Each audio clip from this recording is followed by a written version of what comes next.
Welcome back to the Sully Scoop, where three lifelong Husker bros dive in depth on all surrounding the new era of Husker football, where our cups never run dry of the Roulade under head coach Matt Rule. Made by fans for fans with J-Sol, B-Sol, and T-Sol.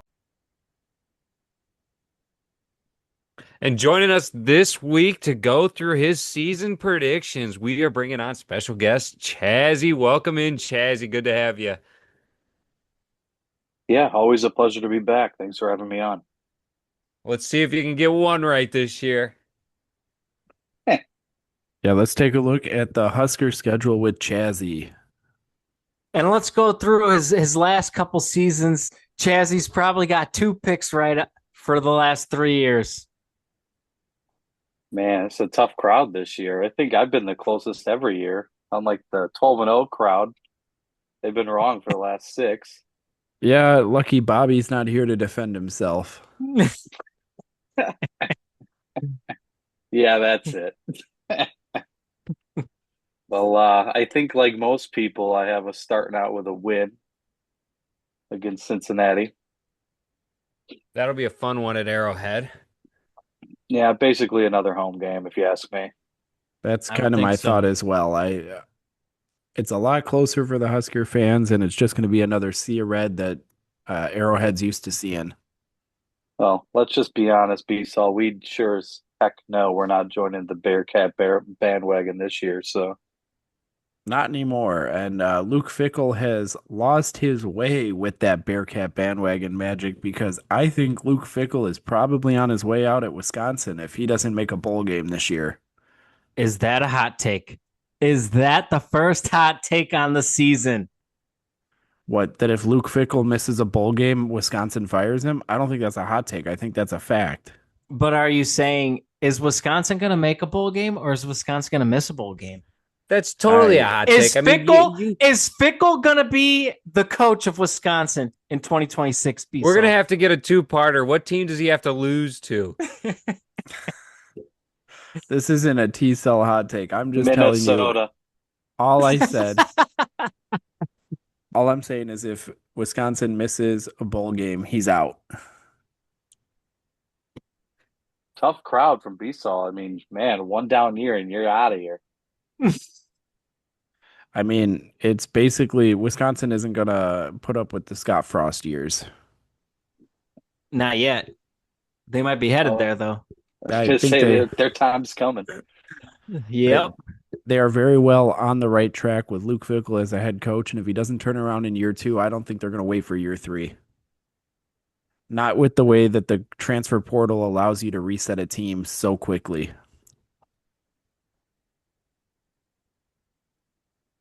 I'm with you there. So, Matt, Chazzy, you got us rolling in 1-0. Then we got Akron and Houston Christian both at home. Yeah, might as well just chalk that up as starting 3-0. If anyone has us losing either of those next 2 games, you might as well just walk home. Yeah, couldn't agree more. I think Huskers, I agree with you. I like the 3-0 start there. Yeah, we're skipping the season if we're not 3-0. Yeah, I will not be pleasant to not be halfway to bowl eligible after the first 3 weeks. But I think after that, we'll get our first test with Michigan. I know we're at home.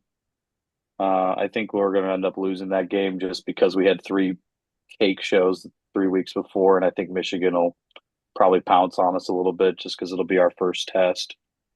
Well, now, Chaz, you forget that the Huskers play Michigan really well at home. It's the big house where we get outmanned. But at home, we're pretty good against Michigan. Yeah, it'll be a good game. In my opinion, the battle of 2 5-star quarterbacks. Pretty good doesn't get you wins, T-Sol. Pretty good doesn't get you wins. I mean, if you're waiting for the rest of my records, rest of my schedule here, I had to put some L's on there. I figured this was one of them. Sounds like Chazzy's trying to play it safe over there. I tried, but I don't think that's going to be the outcome. I'm going to look like a fool once again. Hopefully on the better half for the Huskers record. Chazzy's coming out here and predicting a 5-7 years, guys. No, the Roulade we got is one flowing, baby. One Michigan school down, Chazzy, followed by another coming to home in Lincoln. Who do you got taking that one? Michigan State, I have us as a win. I don't think we're losing to them at home. I think, like I said, we're going to get the wake up call against Michigan. The boys are going to be coming off that loss, pretty pissed off. I think they take it out on Michigan State. Yeah, Michigan State, they definitely improved last year from the year before, but they're still trash. Their program's trash.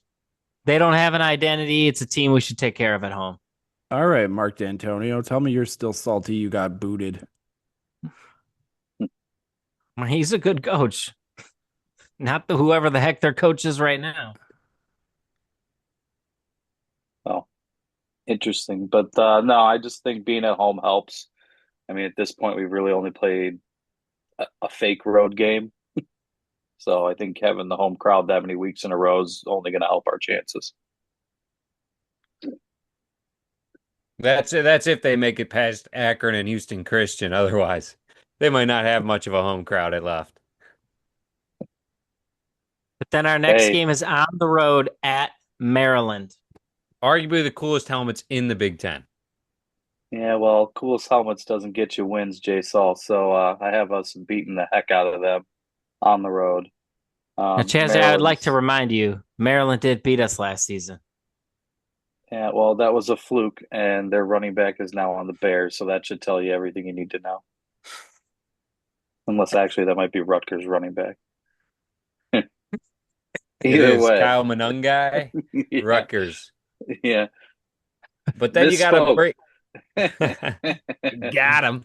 Then it comes to our next one here. We might be playing a team without a head coach if it's up to T-Sol.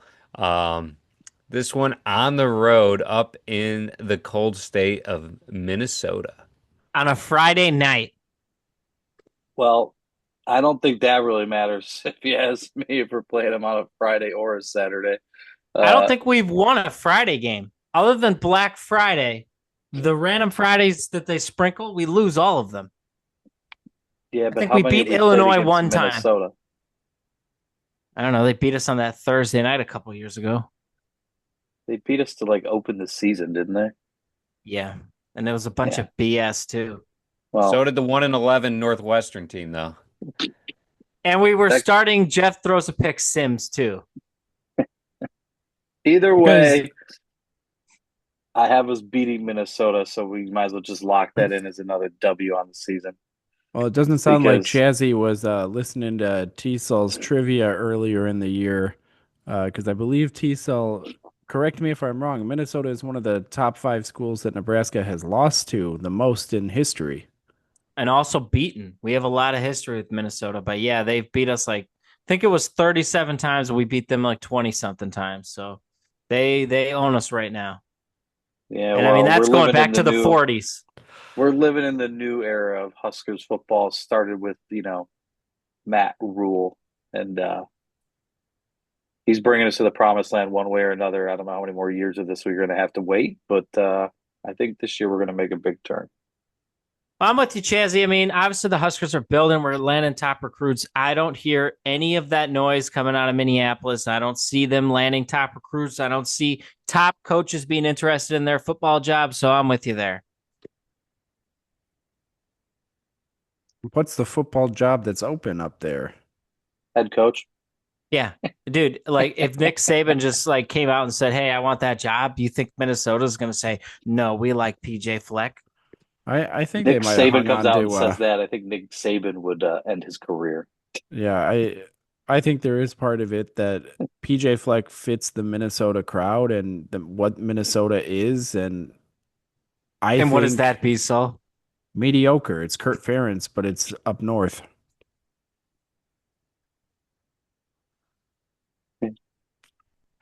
I mean, let's be realistic here, T-Sol. I'm looking at the Minnesota schedule here just for you, and I think it's another year that PJ scrapes by without getting let go. So, B-Sol, if it was up to you, you would just keep PJ Fleck forever. You love the guy. You want the Gophers to just keep him forever. You're happy with PJ Fleck if you're a Gopher fan. I'm not a Gopher fan, so yeah, keep him. No, if you were, you love PJ Fleck. Yeah, well, it is what it is. At a certain point, Minnesota football is not known for winning. So if you got a guy who's getting you to bowl eligibility, you're going to keep that. I mean, well, I mean, they're going to have a tough time getting to bowl eligibility on the road at Ohio State, at Iowa, at Oregon, at home against Nebraska. So I'd have to agree with you. They're not known for winning in the 21st century, but if you want to go back all the way in history, I believe they're one of the most winningest programs of all time. Yeah, they They own have the 40s. The 40s was the Minnesota. Oh boy, because everybody else was overseas fighting a war. Name that war. World War II. Nah, I'm not the fat. Got to check you there. But then we roll it into Northwestern coming to Lincoln there for you, Chazzy. Yeah, I think a lot of the rule aids continuing on here got us with another W, Yeah, and that game I should don't be think. a shoo-in. Yeah, I mean they're on a decline. They don't even have a stadium anymore. Let's be honest. They're I playing think at it's a. better. I They're think. playing on the water. I mean, how much better could it get? You're right on Lake Michigan there, right next to your training facility. I think they should just scrap the new stadium and just go play over there. But the new stadium is supposed to be finished before the 2026 kickoff. Allegedly. Yeah, we'll see if Well, that happens. You're talking about well, Chicago politics at that point. Yeah, well, well, if it's that gonna is get the done there, case, T-Sol. I know where they're getting their stone. It's gonna get done there. well, if that's the case, it means it's going to be ready for that sea of red to come just trample them once again. Well, the seats, there isn't going to be a bad seat in that stadium. Let me tell you, Northwestern's new basketball arena is pretty phenomenal as well. J Souls must have a purple hat in the background somewhere that I can't see. Red and blue makes purple there, T-Sol. Red and blue makes purple.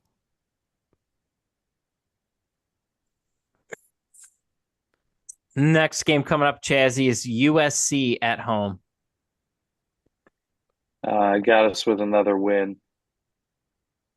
Uh, I don't think it'll be as tough as most people think, but I think it'll be a closer game than people think.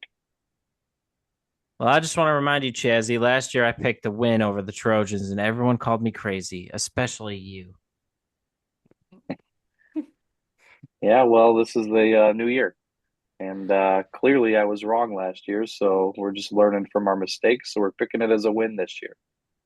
Casually, after I saying he wasn't going to pick the Huskers to go 12 and 0, Chazzy is sitting here with his predictions at 7 and 1. I will like to point out, too, that USC plays at Notre Dame on October 18th, then a bye week, and then they play the Huskers. And if you remember last year, everyone seems to have a bye week right before they play Nebraska.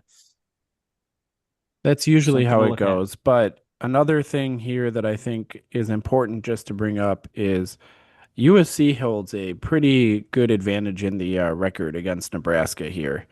Nebraska has not beaten USC. Well, we didn't play them that often.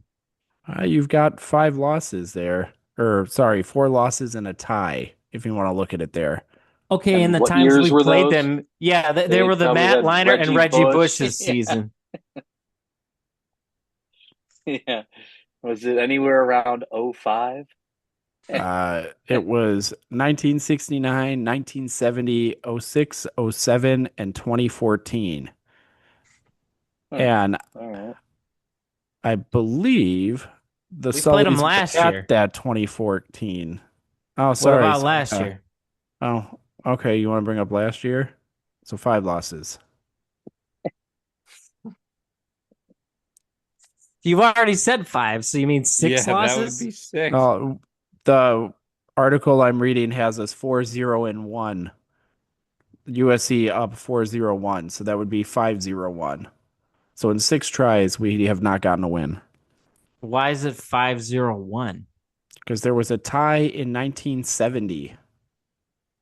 Yeah, Counting that's what that we're as a building win. it. We're counting that as a win. There was overtime. We won that You know game. It's what? obvious. The only past we're allowed to live in is the 90s because that's the only time we were good. So let's just keep it rolling. We're not looking Oh, back. whoa. We were good before the 90s. But we were Don't the you best leave in out the Bob 90s. Devaney years. Don't leave out the 80s either. The 80s, Nebraska was at the top Oh, too. Jesus. Here we go. You know what I meant. Then the next week we play UCLA, and I'd like to point out that UCLA plays Indiana on October 25th, and they have a bye week, and then they host the Huskers. So that's just two teams that I'm already looking at who have a bye right before we freaking play them. Thanks, Big Ten. Do they play at Indiana? Oh, like that.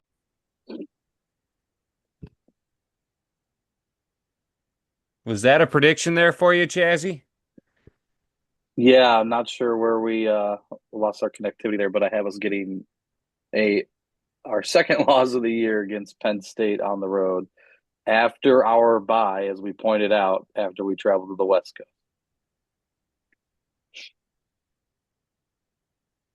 No, I might have missed it there, Chazzy. What was the UCLA game? You talked about something about who was playing at Indiana.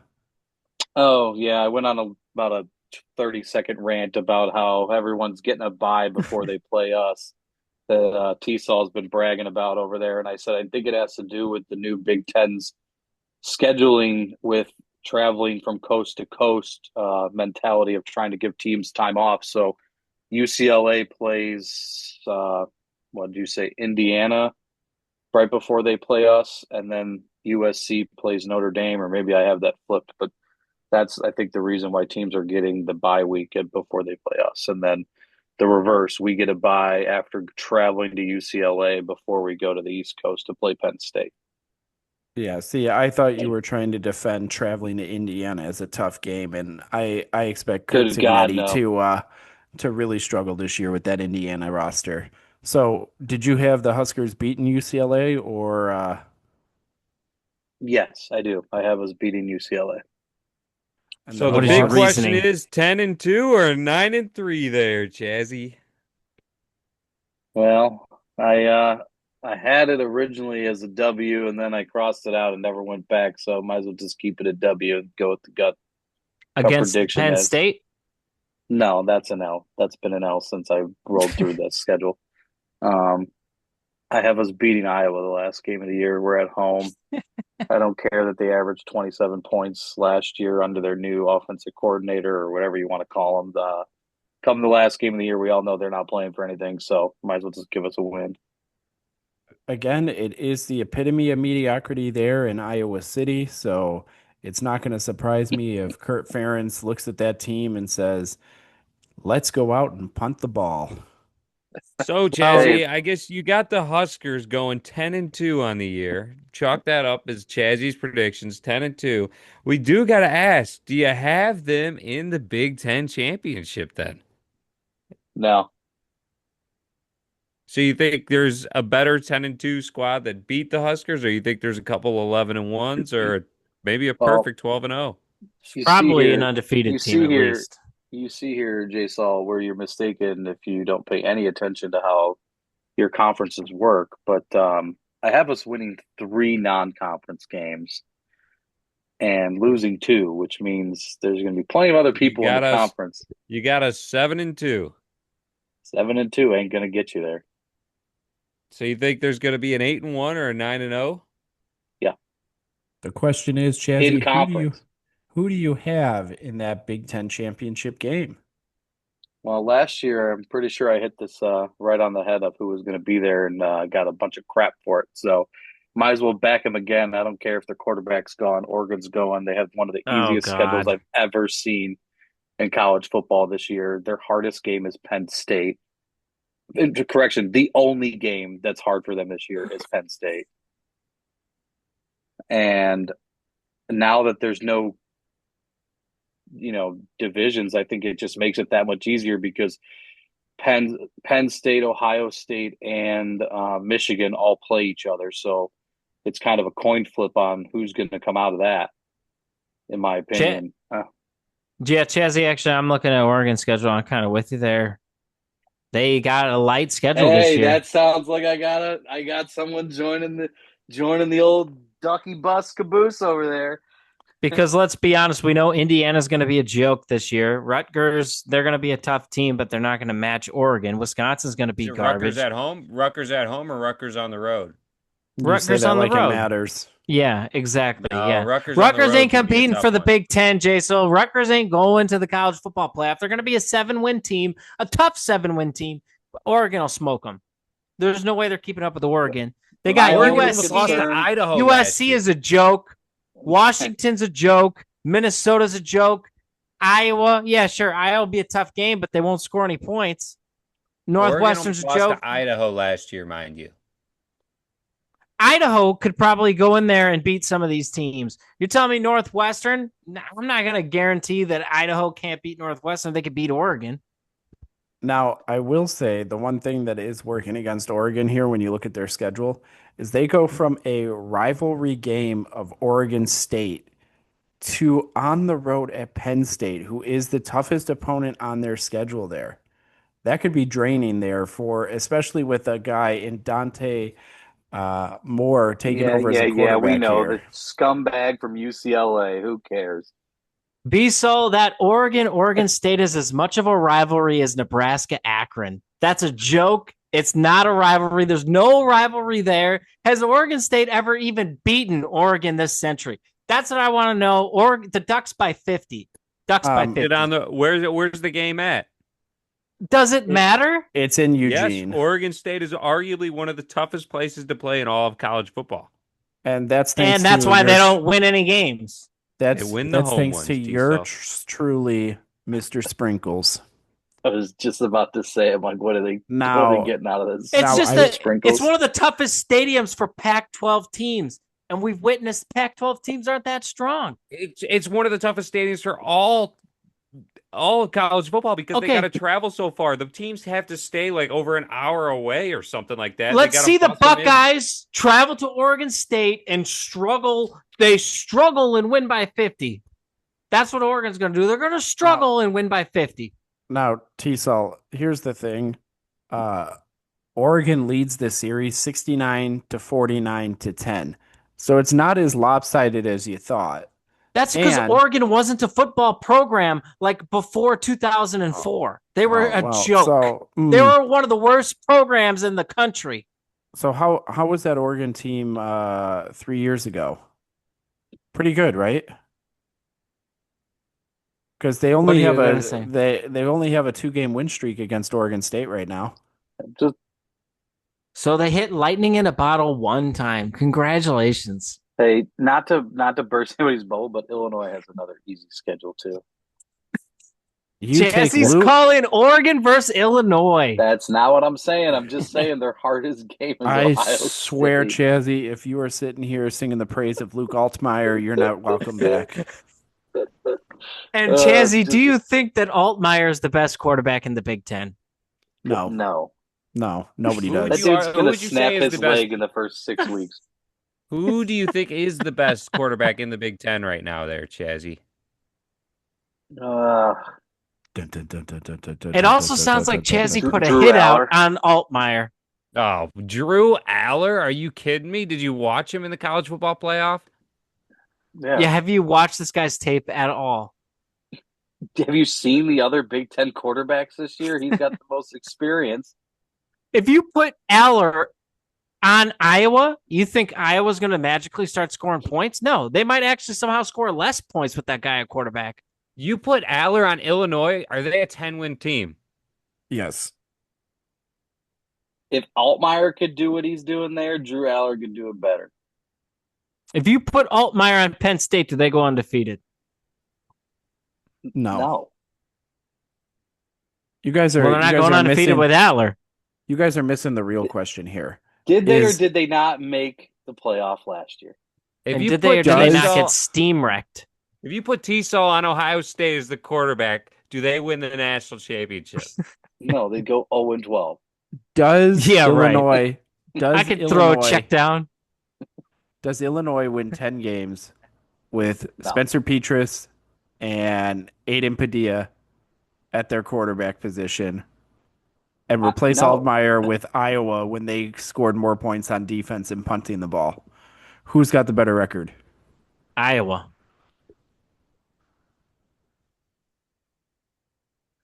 Petrus is literally he shouldn't even be allowed to call himself a quarterback. T-Saw, that's where you're wrong. I think Brian Ferentz was the issue there. I don't think it was Spencer Petrus. Oh yeah, Bill, whatever you're smoking there, give me some. Now you do know Spencer Petrus transferred out, right? And threw for almost 3,000 yards last year. For who? Utah State. Oh, great. Yeah, like we care about Utah State.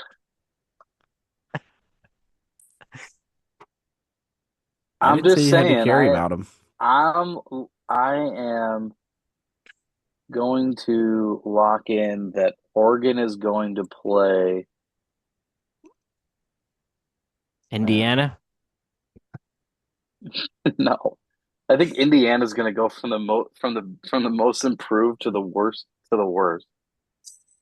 You want to know who's going to have the easiest schedule in the Big Ten all around? The coolest helmets out there, the Maryland Terrapins. They have the easiest Big Ten schedule out there. The hardest team they play is an unknown Michigan. This is a new quarterback Michigan. This is a cheaters-free Michigan. They are not the real deal. They play nobody. You might want to take a look over there. Jay Salt, they're going to lose to NIU. All right. Yeah, it's funny that you think Sherman Moore still NIU isn't doing that. Took down a national champion contender in Notre Dame. So you better slow down before you start putting some bad juju on the Huskies over there. Bad juju? I said they're going to beat them. The Huskies are going to beat Maryland. So, Chazzy, you keep beating around the bush here. You're clearly trying to figure it out. Are we just going to guess it right here? Is it Greg Schiano and the Rutgers Scarlet Knights? Is that who you have making it to the Big Ten championship game? No, he's giving B-Sol the middle finger, and he's picking the Wisconsin Badgers to go. No, I am not picking them either. I mean, it's a coin flip. It's Penn State or Ohio State, and I think it comes down to who has the easier schedule, which I think right now, looking at it, is probably it's Ohio State because of who they play. All right. And they play each other. So I mean one of them will have one loss and the other one won't. And they play in the horseshoe. Jazzy is locking in Oregon versus Ohio State in the Big Ten championship game. Tough to argue with that. Picking all the favorites. He's picking all the 1 seeds and then claiming that he's so good at March Madness. After day one, when his 1 seeds beat the 16 seeds. Hey, just saying, that's how you win championships. I didn't have all ones this year, by the way. Well, my friend, you are missing out here on a sleeper of their own, the Maryland Terrapins. They have a chance. So you're telling me all they got to do is go 7-1, 8-0, and they're in? Easy. Easy money. All right, I take back what I said, B-Sol. J-Sol, you're smoking something over there, and I want some of whatever you're smoking. The Maryland is not going to the Big Ten championship. They're not going to be in contention after week 4. If what Jay Saul just said is true, it's going to be like an 8-way tie because we're going to be 7-2 too, or 8-2, or whatever the heck it comes out to be. All I'm telling you is don't sleep on the Terrapins in that easy cakewalk of a schedule. Jay, so pull out Ohio State's schedule and find me 2 teams that Ohio State could lose to in the Big Ten, please. Michigan and Penn State. That's where you're wrong. That's only 2 teams I think they can lose to. Penn State hasn't beat them yet. You know, Jonathan Franklin can't win any big games, so try again on that one. And also Michigan, all they can talk about is how they beat Ohio State for the last 3 years or whatever. Ohio State threw that game against them last year on purpose because they got a home game in the playoffs. You're also forgetting that Ohio State has a brand new freshman quarterback, and they have to go on the road to Memorial Stadium in Champaign-Urbana, Illinois, and take on the number one quarterback in the Big Ten, according to you, Luke Altmaier. And that's where Chazzy has Altmaier. He has a parlay where Altmaier's breaking his leg. I think that's where Teasel has money on Altmaier making his Heisman moment. No, Altmaier, the Big Ten is not getting a Heisman quarterback. I can promise you that. They might get a Heisman somewhere else, ain't going to be quarterback. All right, Scoopers, you heard it here first. Teasel has Luke Altmaier going to New York City at the Heisman ceremony, being a top 3 finisher, but he hasn't locked in if he wins. Raiola's got a better chance than him there, pal. T-Saw, you just had a hot take you were bringing up. Well, what was that? A hot take? Yeah, who are you just talking about down there in a southern state? Now that the cameras are rolling, he doesn't want to bring up his hot take. J-Soul, I mean, you can't record everything off camera. Okay? This isn't a hot mic. Do I look like Bo Pelini to you? No, you don't. You don't look like a guy who could get the Huskers 9 wins. Chazzy, let's go back here. Let me ask you, who do you have as your offensive MVP for the Huskers after this 10-2 season you got predicted? I think I think the obvious answer would be Raiola, but I don't offensive MVP, I think it's too hard to pick against him if we're doing that well. He would be my lock-in for sure. Otherwise, I would say that the bold strategy play would be to take Emmett Johnson.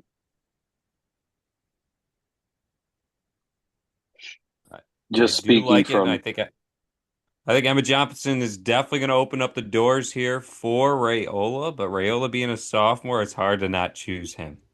Yeah, that's exactly my point. I think Emmett did great for us last year. I mean, high hopes going into the season for sure.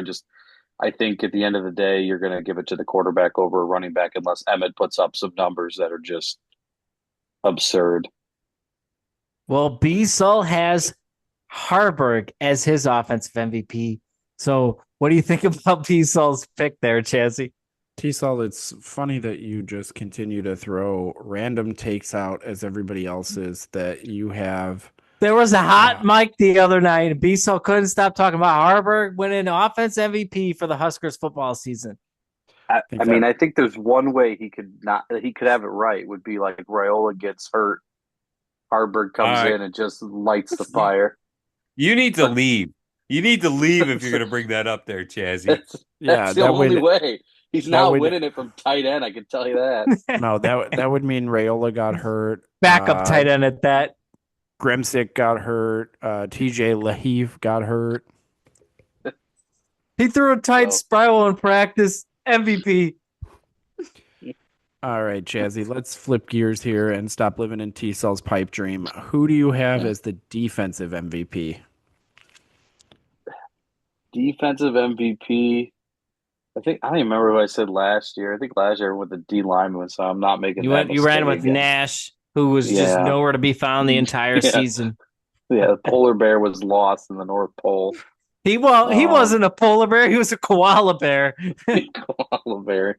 However you want to say it. I think at this point I'm going to go with Desan McCullough, our Jack linebacker. Linebackers seem to be who do justice for us, so I'm sticking with that. You're picking the transfer from Oklahoma. They got to be able to come up and make a tackle, first one through the line there to get to the running back that's coming downhill. But let's flip it back to that hot take. If T-Cell doesn't want to bring it up, I'll bring it up for him. He is out here saying that Archie Manning isn't who we think he is. Go on, finish what you were saying. Well, it's plain and simple, J-Sol. Quinn Ewers is a 7th round draft pick. If Arch Manning is as good as people say, he would have been playing over that guy. The 7th round draft pick. If he was a 7th round draft pick and you ain't good enough to play in front of him, you ain't going to the NFL. You're getting a tryout after the draft. Best case scenario.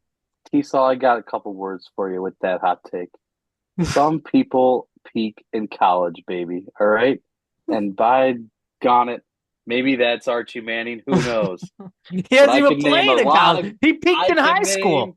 I can name a lot of great quarterbacks that sucked when they went to the pros, and let me tell you, they were winning championships in college. Well, I'm just saying he wasn't playing over a 7th-round draft pick. Eli Manning would have been playing. Peyton Manning would have been playing. All of the Mannings would have been playing. You do realize that the more games you play, the only thing that you can do is really hurt your draft stock, especially when your last name is Manning.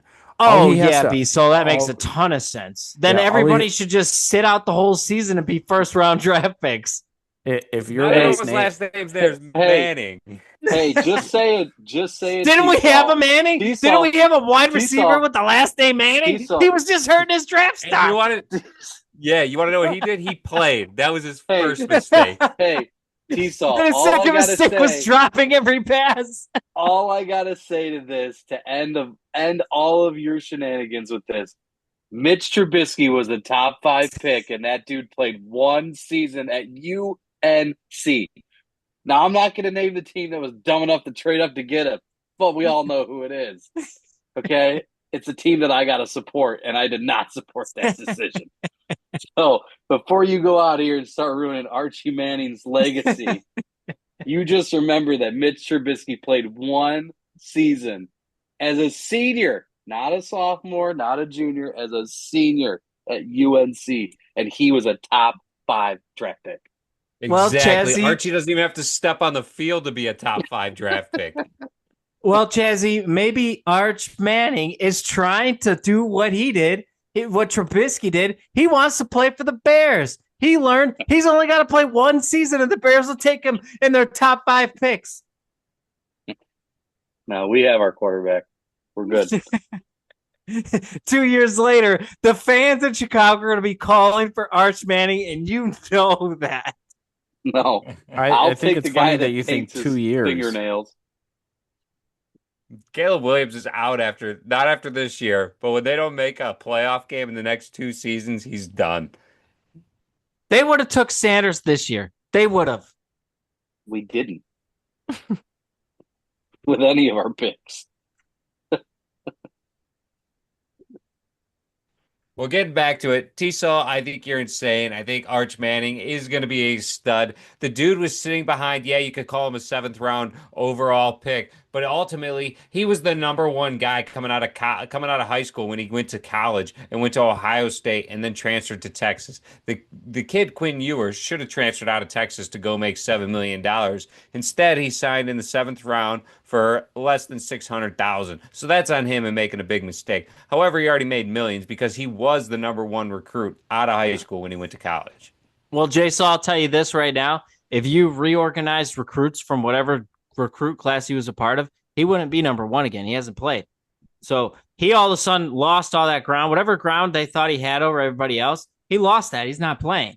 He's not getting that first team reps and all that. No, Quinn Ewers was playing. You said Manning was the number 1 guy in his recruit class. So was Quinn Ewers. I said Quinn Ewers was. Okay, so that's exactly it, Jay. So Quinn Ewers was the number 1 guy, and he's a 7th-round draft pick. So obviously he wasn't the number 1. And I got another one for you, Jay. So if Arch Manning is going to be so good because he was the number 1 guy in his class, then you tell me about Christian Hackenberg. What went wrong with Christian Hackenberg? He was the number 1 guy. It took him a while for Billy Beane to get him out there playing first base. He didn't play baseball. You don't know the movie. No, that's pretty sure that was Scotty Hackenberg. Stud. Once he got to first base, stud. Christian Hackenberg was QB1 for Chazzy's favorite team in the Penn State Nittany Lions, and he looked all trash. He did not look like a top quarterback. I think he got a tryout in the NFL and was gone before training camp was over. Well, again, his last name is not Manning. That's the big difference here. Whatever you say, Jason. If Jason was GM, he would have drafted Sanders first overall. Darn right. I want the publicity. I want to sell them seats. You better believe Cleveland is going to be sold out come when Sanders gets to the front and the helm because he is going to sell the seats. And that is really what Cleveland needs right now because they can't win a game. It doesn't really matter what you do on the field. All that matters is publicity and selling them seats. But thanks So for you joining us for think- another episode of the Sully Scoop as we get ready for the season. Thanks for joining us, Chazzy, and giving us those predictions. Hopefully, they do come to fruition at 10-2 for the Huskers. Yeah, thanks for joining us, Chazzy. Always a pleasure getting you on and getting your look at the season. Yeah, thanks again, guys. Thanks for having me on. Go Big Red.